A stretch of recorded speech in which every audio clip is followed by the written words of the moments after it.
Hello everyone, now I'm here with my next video of class as the basis of all computation. In this video, I'm going to talk about internal contents which is a part of class. And I told you earlier in my previous video that the class is divided into two parts, that is external wrapper and internal content. And so many things I'd already told you about class. But in this video, I'm going to concentrate on internal contents only. Our internal content is divided into three parts, that is data, function and constructors. And data is divided into three parts, that is local, global and class variables. See, I'm moving further with the data. See, I'm telling you the example of data. Data can be local, can be global. We can say it is instant variable or instance variable, or it may be a class variable, that is a static global variable. See, I had written my example in front of you all of a variables. Anytime we are getting a question in front of us in our board exam also, that one class is created in front of you all and you have to identify which one were global variable, which one were the local variables, or and you have to check whether the class variable is present inside that class or not. See, I'd already written a few example of global variable, class variable and the local variables. Already the global variables, if it is static then it is class variable, and the simple non-static global variables, int a and b are the global variables. C is global static variable, that's why it is a class variable. And if we are having a function and in that function we are having some parameters, that parameters were the local variables only. And inside the function, if we are declaring some variable, that also a local variable. If we are using for loop and we are declaring a variable inside for loop, that also known as local variable. If we are using switch, then we are declaring few variable inside switch, that also known as local variable. And these are the ways so that you can identify which type of variable it is. And I'm moving further with the detailing of data, that is the global variable. I told you that is instance variable or instant variable. You can use public, private, protected access specifier with the global variables, any of the access specifiers. And the variable can be static, having fixed memory, and that variable is known as class variable. And you all know that the word global means it is used anywhere in the class. And if I'm talking about local variable, means cannot be, you are not supposed to use any of the access specifier with the local variables. Not even you are supposed to use static. Local variable by default it is public, but you are not supposed to use any of the access specifiers and not even any modifiers. You are supposed, just you have to think that it can be inside loop, switch, functions, and the scope of that variable is inside that block only. Either it is in loop or switch or function, the scope is within it. And see, the constructor used to assign a value to a global variable. The name of the constructor is same as class. Means I see I had written here public class constructor int x. Int x is the global variable, and I'm creating a function. The name same is like class name, that is constructor only. And this is the function named as a class, and which is used to initialize a global variable, that is x. I'm initializing it with 0, and we can initialize it with the value which is provided by the user. That's why again I created one constructor where I'm getting value as y from outside, and I'm storing the value of y in x. We can have a, we can take a value from user also. Actually, this one, the second constructor is the parameterized constructor, and the first one is non-parameterized constructor, because parameter is not there. That's why it is non-parameterized constructor. And we can write public, private, protected with the constructors also. And now moving further, I am going to create one more video for constructor so that you can identify constructor and you can create your own programs with the help of constructor, because it is a part of a class. That's why I'm telling in short way. See, now I'm moving further. I want to elaborate each and everything with the help of only one example. The contents which is present inside a class, that is data, constructor and a function. Each and everything, see, with the one example I'm telling you. Example of class record. Already I am having two data members, that is two global variables. I am having string name array and int rank array, and with the help of constructor I'm assigning the size of array, and with the help of read function I'm going to accept a value inside that array. And see, I am using for counting the position, for the counting position of array. That's why I is local variable. And again, for in display I am going to display each and every name with the rank. And again I'm using I is local variable which is declared inside for loop. And in read values, see, I is declared as a local variable, and which is present inside a function. And in display function, I is declared within a for loop, and again it is a local variable. Display and read values both are methods. See, a class record is a combination of variables, constructor, and methods.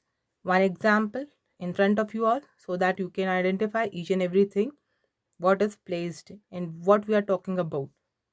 And now moving further with the static variable, or we can say with the class variable, so that you can clear your doubts. What is static variable? I'm telling you again and again, memory is fixed, but how? I'm going to tell you with the help of example. See, a variable whose we are having static with it, that variable is a static variable, or we can say it is a class variable. And you have to remember the fixed memory concept. And see, an example is in front of you all. A class static variable int a is non-static variable. Static int count equals to 0 is a class variable because static is in front of it, and a global static variable it is. That's why it is class variable. And see, I am having a function that is get count. Get in that get count, I'm using count plus plus count. I'm storing plus plus count in a. This example is present in your book also. You can refer from your book also. And see, plus plus count, I'm storing the value of count in a. See, first of all, the memory of count I already created. See, with me, you have to see the flow. What I'm telling you have to concentrate on that only. First of all, you had created a class named static variable, then a variable which is non-static because static is not in front of a. That's why a memory is not fixed, it is object variable. A is object variable. That's why in each of the object we are having a memory for a. And static in count means it is a class variable. That's why common variable memory is stored for static variables. For count, a common memory. And see, I'm going to show memory with the help of this function. First of all, move with this function. First of all, see, static variable ob1, ob2, ob3 I'm creating, means three memories ob1, ob2 and ob3 is created with a memory for a and a. Different memories are located for different objects. See, only for a we are having a memory. Why we are having on memory for a only? Because in whole the class we are having one non-static variable, and non-static variables were object variables. That's why in object we are getting memory for A. 3 memories were allocated. With the help of new keyword, we had allotted 3 memories for A and A in object 1, object 2 and object 3. See, then what happened? Here, with the help of OB1, I'm calling get count. Means from here, we are visiting here. And when we are visiting here, what will happen? Means value of count will be increased and stored inside A. See, first of all, the value of count is 0. See, it is 0 first of all. Means who is calling? OB1 is calling. OB1 at that time it is current object. You have to identify which one is current object. At a particular moment, that object is current. OB1 is current object. And when we are writing A, normally here, it means A is of current object. And see, get count means plus plus count. Count is getting a common memory for A, for OB1, OB2 and OB3. All were referring a same memory. All objects refer a same memory of count because are common for every object. See, that's why when a value of count increases with 1, it is stored inside A because OB1 is a current object. That's why it is stored inside A. And see, when OB2 call A, when OB2 call get count, it refers A because count plus plus again increase the value. Means previously it is cut and increased bit with 1 and now it is increased with 2 and it is going to be stored inside OB2 because OB2 is current object. See, OB2 is going to call that function and then OB3 is going to call that function, that is get count, and again this statement works, that is plus plus count is equals to A. Means already we are having 2 inside count and again we are increasing 2 with 3 and now 3 is going to be stored inside OB3 because OB3 is going to call that function. That current object is OB3. That's why the value 3 is stored inside OB3. Means count is a variable which is used by all the 3 objects. Common memory is allocated to static variables and it is fixed inside memory, that is RAM. The simple thing you have to identify first of all. One thing, memory is fixed in RAM, that is for static variables. That's why count is having a fixed memory. And if we are having non-static, then what? For non-static variables, we are having a separate memory and object. And with this example, you can identify, first of all, value of count is 0 because see here it is 0. And after that, get count call OB1 call get count.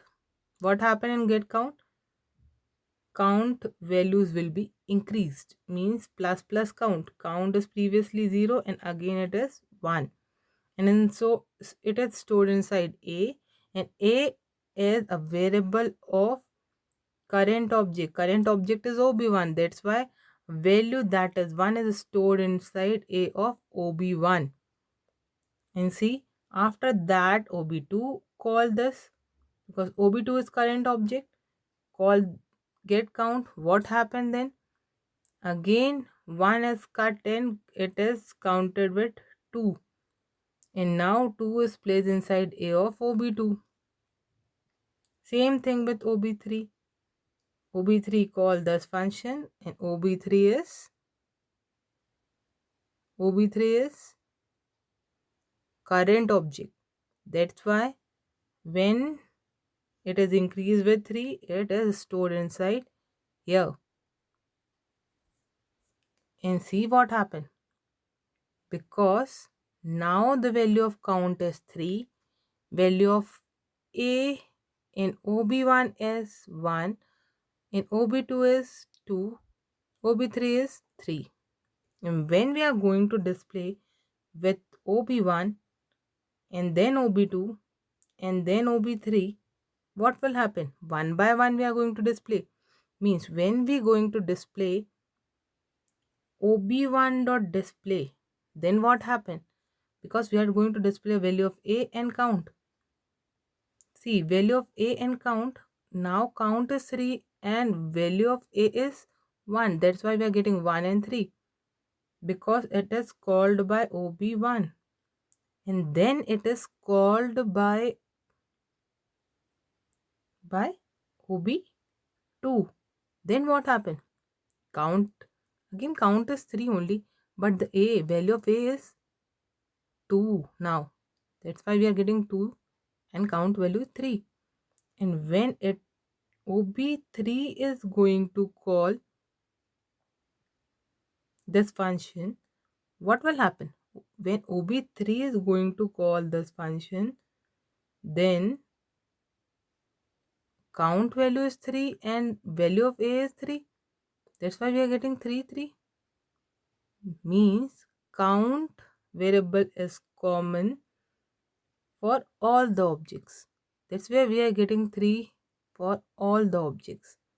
But non-static variables were different because the memory locations were different. That's why static variable is called a class variable, because memory is fixed and it is used by all the objects, and non-static variable are having a different memory in different object and storing different values. Now see, access specifier. You all know about access specifier so many time I'm telling you, but now I'm covering with few things about access specifier you have to remember. That is, access specifier is also known as modifiers, which is specifying us the accessibility or a visibility mode of a variable, or we can say inner class, outer class, constructor, methods or variable, the accessibility of these things.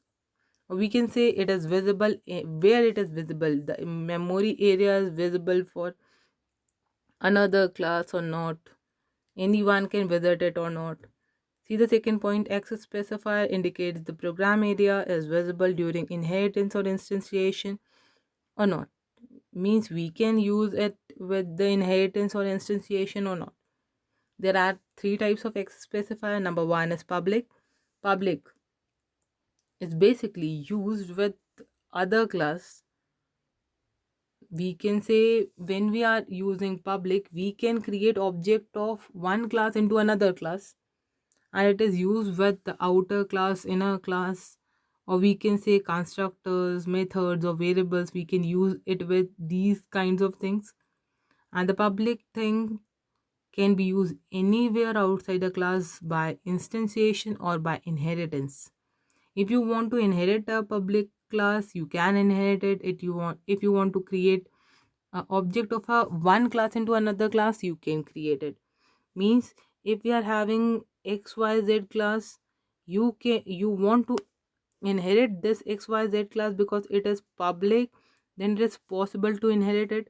And if you want to create object of xyz in another class, you can create it.